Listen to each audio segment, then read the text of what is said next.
समाज में धर्मगुरु पैदा हो रहे हैं या जो भी प्रयास कर रहे हैं समाज को जागरूक करने का, बदलने का, उनसे बस इतना निवेदन मैं करूंगा, अपनी बिरादरी के लोग हैं, ये मूली की तरह सीधे हैं।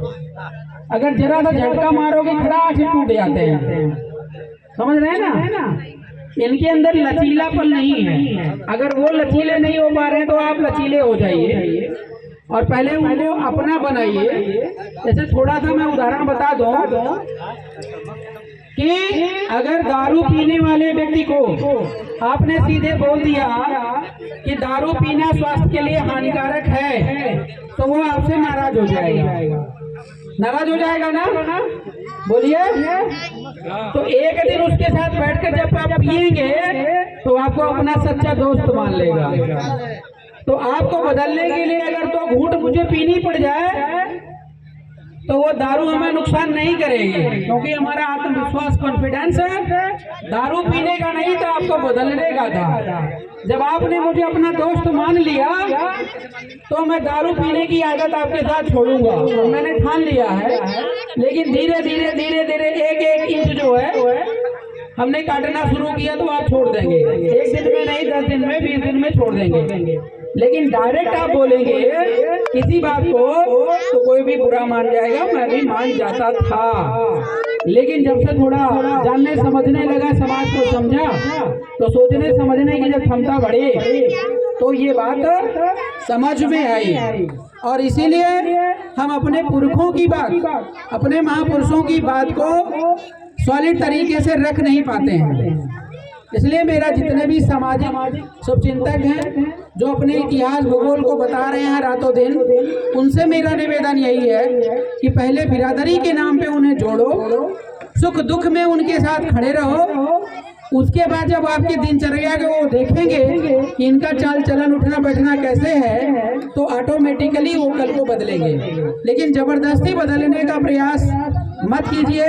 जो जहाँ पर जिस धर्म को मानता हो, चाहे वो सिख को मानता, चाहे ईसाई को मानता, चाहे हिंदू को मानता है, उसको वहीं पर रहने दीजिए, उसको वहीं पर पूजा पाठ में लिप्त रहने दीजिए। लेकिन उसको अपने भाई वाला प्यार, अपनी बिरादरी वाला सम्मान देने में कोई कमी नहीं होना चाहिए। जब उसकी बुद्धि विवेक जगेगा तो चाहे वो हिंदू बनेगा, चाहे मुसलमान बनेगा, वो उसके ऊपर छोड़ दीजिए।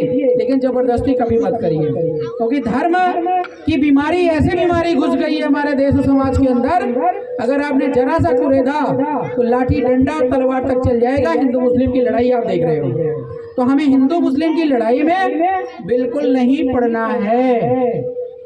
और जब बुद्ध थे तो ना हिंदू था, ना मुसलमान था, ना सिख था, ना ईसाई था। उसके बाद ये लोगों ने अपना धर्म बनाया, जो भी बनाया, उसके बाद लड़ रहे हैं, मर रहे हैं। और भगवान बुद्ध ने सभी को समान सम्मान दिया। वो कभी किसी धर्म की, कभी किसी देवी देवता की बुराई करी ही नहीं। लेकिन लोग न जाने क्यों करते हैं, न जाने क्यों करते हैं। आप ये समझ जाइए कि अगर भगवान बुद्ध सूरज हैं तो ये जो हिंदू मुस्लिम सिख ईसाई है ना, ये सब समझ लीजिए कि क्या बोले उसको, लालटेन बल्ब, और इसको बोलिए कि हॉट लाइट कहूँ या बड़ा जो सोलर सिस्टम वाली लाइट होती है, क्योंकि ये सब वहीं से, सूरज से ही प्रकाशित होते हैं। किसी भी धर्म की बात करोगे, मैं बोल दूं थोड़ा था, किसी भी धर्म की बात करोगे तो बुद्ध के 50% चीजें उसमें समाहित है। और बुद्ध ने एक ही बात कही, मानो मानो एक समान। तो कौन सा धर्म कहता है मानो मानो एक समान नहीं है? मुझे बता दो। हर धर्म कहता है कि हमें एक दूसरे की रक्षा करनी चाहिए। तो सम्राट अशोक ऐसे महान हुए हैं जो वास्तव में बुद्ध को माना है, और उन्होंने हर धर्म का सम्मान किया है। मानना ना मानना वो आपकी टेंशन है, लेकिन आप दूसरे को सम्मान दोगे। जब कोई बोलेगा जय श्री राम तो आप बोलोगे जय श्री राम। जब कोई बोलेगा क्या वालेकुम सलाम तो आप सलाम वालेकुम बोलोगे नहीं बोलोगे? और जब कोई बोलेगा कि भाई भारत माता की जय, तो सबकी बात हो रही है तो भारत माता की जय बोलो। लेकिन अगर कोई बोलता है नमो बुद्धाय, तो उसको सम्मान देने के लिए नमो बुद्धाय बोलना आपकी ड्यूटी बन जाती है। बात समझ रहे हैं ना? तो जियो और जीने दो, यही बुद्ध का फार्मूला है, और इसी रास्ते पर हम सफल होंगे। बहुत बहुत धन्यवाद। बहुत बहुत धन्यवाद। और मैं लास्ट में जो सर जी का प्रयास है लगातार समाज के प्रति, देश के प्रति, तो मैं चाहूँगा कि आप सभी यहाँ पर थोड़ा एकत्रित होइए। अरे यार बोलने के लिए बहुत कुछ है, एक मिनट देना। ये किताब है, समझ रहे ना। मैं चाहता हूँ कि मैं लिखूं, और बार बार सोचता हूँ, हर तीसरे दिन याद आता है, लेकिन लिखने का टाइम नहीं मिलता है, समय नहीं है मेरे पास, समझ रहे हैं ना। अब ये देखो, इतनी मोटी किताब आपने छाप दी है, और ये डॉक्टर साहब आपके सामने खड़े हैं जो पूजा के योग्य है। बात समझ रहे हैं ना। चाहे जैसे लिखी हो, किसी के बारे में लिखा हो, इसको जब पढ़ोगे तो समझ में आएगा। ऐसे मत देखो जब फोटो बुद्ध की लगी तो मैं नहीं मानता, तो छोड़ दो, पहले जानो इसको क्या लिखा है इन्होंने। देखे तो डॉक्टर साहब को क्या पता है, जब इसको जानोगे तब समझ में आएगा डॉक्टर साहब की क्वालिटी। अब इसको लिखना, छपवाना, और वहां से वो भाई साहब हमको देने चले आए, समझ रहे हैं ना।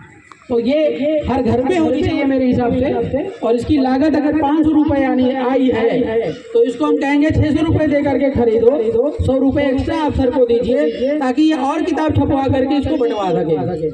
भाई विचारधारा। और उसमें देखिए, जब इसका पन्ना खोलोगे तो सबसे पहले मौर्य बिरादरी की बात जरूर होगी, क्योंकि जब बुद्ध की बात मैं करूंगा, बुद्ध कौन है मुझे नहीं पता, लेकिन बुद्ध हमारे दादा हैं। कहाँ है? दादा दादा। और दादा का मतलब क्या है? परिवार। परिवार का मतलब क्या है? बिरादरी। तो पहले दादा कि पहले पड़ोसी? पहले के? पहले दादा, बाद में होए सब हुआ था।